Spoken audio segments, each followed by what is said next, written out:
Picture this. It's 7:30 a.m. You're trapped in bumper-to-bumper traffic, one hand on the wheel, the other gripping a coffee like it's life support. Your fuel needle is drifting toward empty. Someone in a BMW cuts across two lanes like the laws of physics don't apply to him. Again. And in your head, you're already doing the day's math. I'm going to be late. My boss is going to give me that look. I'll have, 14 minutes for lunch before the next meeting? Sound familiar? Here's the part nobody tells you. Your commute isn't just stealing time and sanity. It's quietly running your paycheck through a shredder.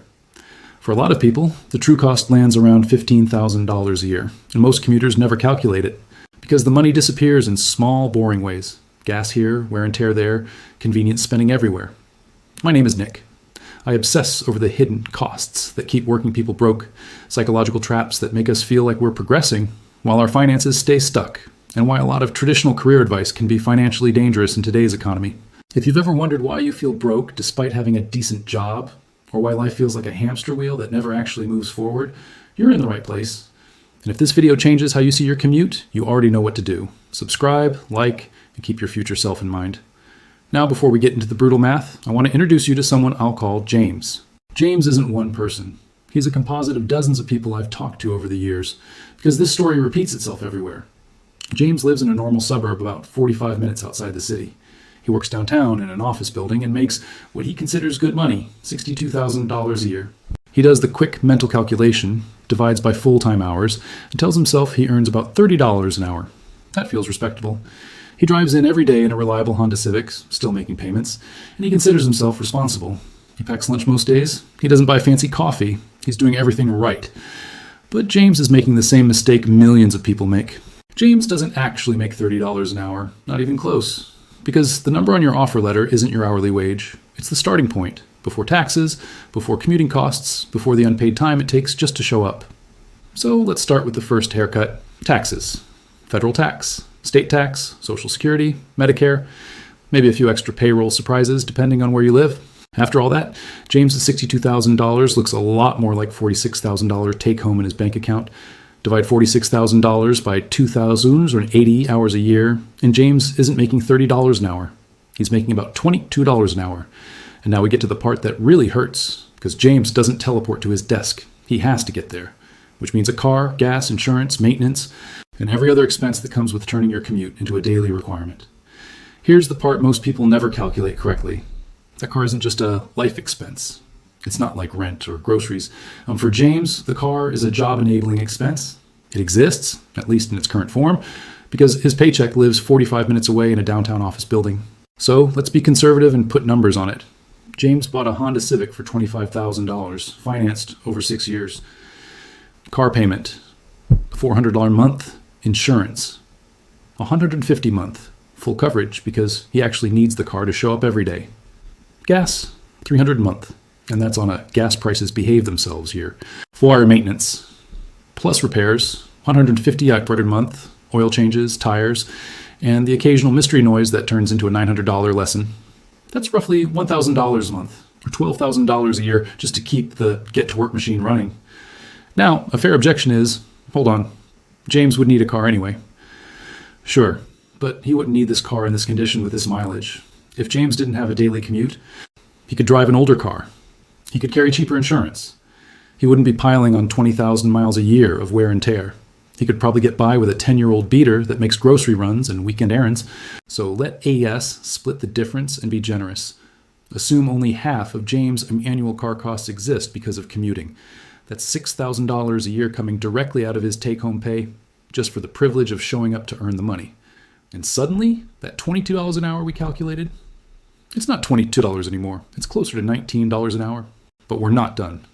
Because the most expensive part of commuting isn't always the money. It's time. James commutes 45 minutes each way. That's 90 minutes a day, assuming traffic cooperates and there aren't accidents, construction delays, or that special rush hour phenomenon where everyone forgets how merging works. Over a year, that adds up to about 390 hours. 390 hours where James is doing something that is required for the job and paid by no one. Think about what that commute actually includes.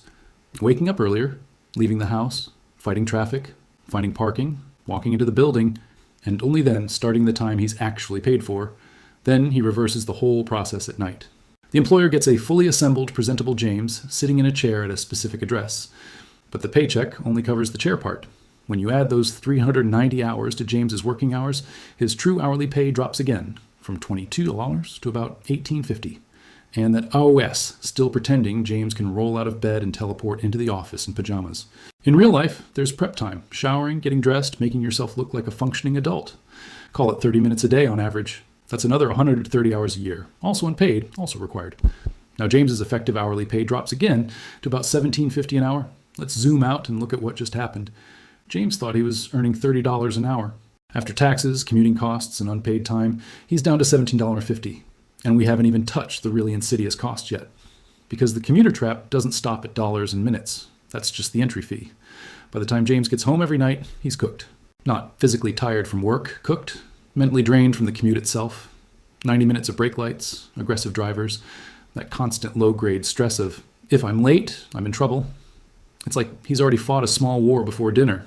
So when James walks through his front door at 7 p.m., the last thing he wants to do is spend an hour cooking. He wants relief. And that's where the commuter trap gets sneaky, because it doesn't just charge you in gas and insurance. It charges you in choices. James orders takeout, or he hits a drive-thru, or he grabs those prepared meals down at the grocery store that cost 3 times what the raw ingredients would cost. That's not laziness. That S, what I call exhaustion spending. Paying extra because your commute left you too drained to do the cheaper, healthier option. Conservative estimate, that's an extra $200 a month in convenience food. That's $2,400 a year, directly tied to the commute. Now combine that with the commuting-driven car cost we already counted, $6,000 a year. James is down $8,400 a year just for the privilege of working 45 minutes away. And we still haven't touched the cost that never shows up on a receipt. Opportunity cost. Because while James is sitting in traffic for 90 minutes a day, he's not doing anything else. That time could be learning a skill that raises his income, building a side project, exercising, sleeping, or cooking. Literally anything that improves his life. Instead, it is spent staring at red taillights while the same radio hosts recycle the same jokes about Monday mornings. Remember the number, 390 hours a year. If James used even a chunk of that time to build a high-value skill, web development, digital marketing, data analysis, he could create a path to an extra $10,000 to $20,000 a year over time. Not guaranteed, but possible. And the point is, commuting doesn't just cost money, it costs options. And it gets worse because this expense isn't fixed. It creeps up every year. Gas rises. Maintenance rises as the car ages. Insurance premiums increase. Tolls go up. Parking rates climb. But James's employer isn't handing him a commute inflation adjustment. So even if his salary stays the same, his job effectively gets more expensive every year. Now let's talk about parking, because apparently the universe wasn't done charging admission. Downtown parking costs James $12 a day. $12 to store his car in a concrete box while he's inside earning money. Over a year, that's about $3,000, and that's assuming he never stays late, never comes in early, and never shows up on a weekend, which is optimistic. And if a company offers free parking, here's the secret. It's not free, it's just hidden. Parking is real estate. Real estate costs money. Companies bake those costs into compensation budgets. So, free parking often means the same thing as free snacks in the break room. Everybody pays for it through slightly lower salaries. So a subset of employees can keep driving. It's like a reverse lottery. Everyone loses a little, and the prize is the privilege of commuting. At this point, James's effective hourly pay drops again, down to around $15.75 an hour. We started at $30 an hour in his head, and we're now floating dangerously close to minimum wage territory in reality.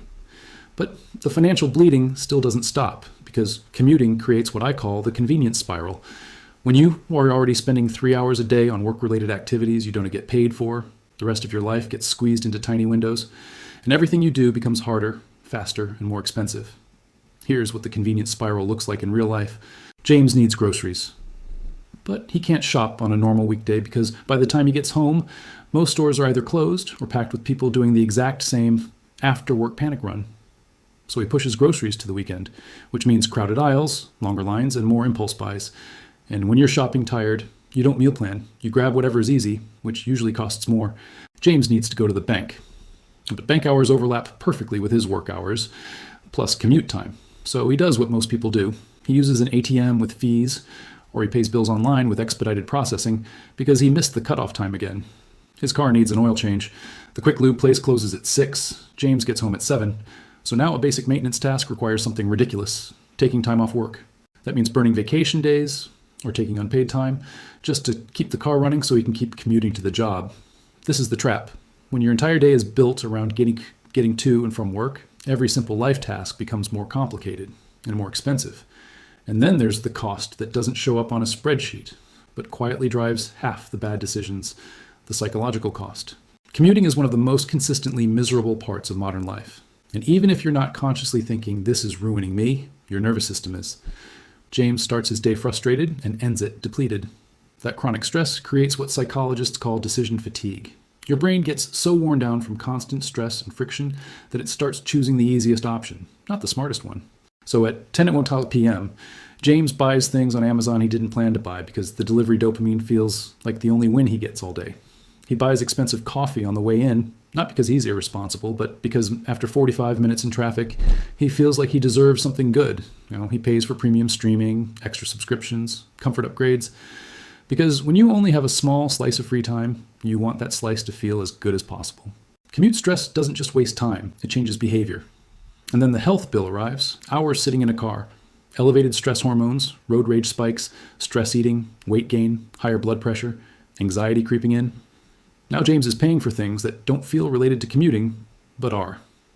Higher health insurance premiums, medications for anxiety or blood pressure, a gym membership he rarely uses because he's too tired to go.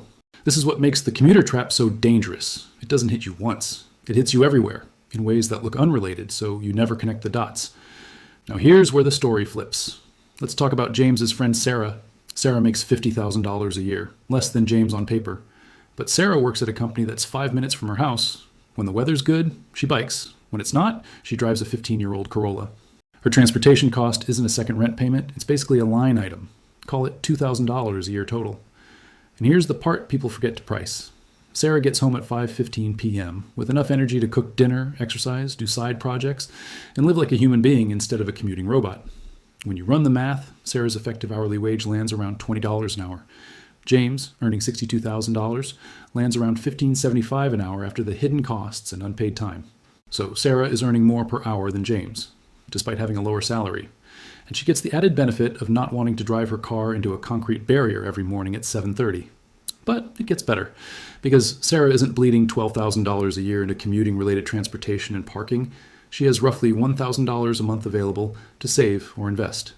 Over 20 years, at a modest 7% return, that extra $1,000 a month compounds to about $527,000. $500,000, not from a secret strategy, from not being forced to set money on fire just to reach her desk. Meanwhile, James is still sitting in traffic, wondering why he can get ahead despite making good money. This is what I call the geographic wealth gap, and it has one of the most ignored variables in personal finance. Where you live, relative to where you work, can matter more than a bigger number on your paycheck.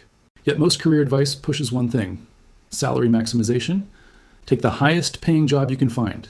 Figure out the logistics later. That advice made sense in a world where gas was cheap and housing was affordable everywhere. In today's economy, it can be financial self-sabotage. When you zoom out, the lesson is simple. Geography can matter more than salary.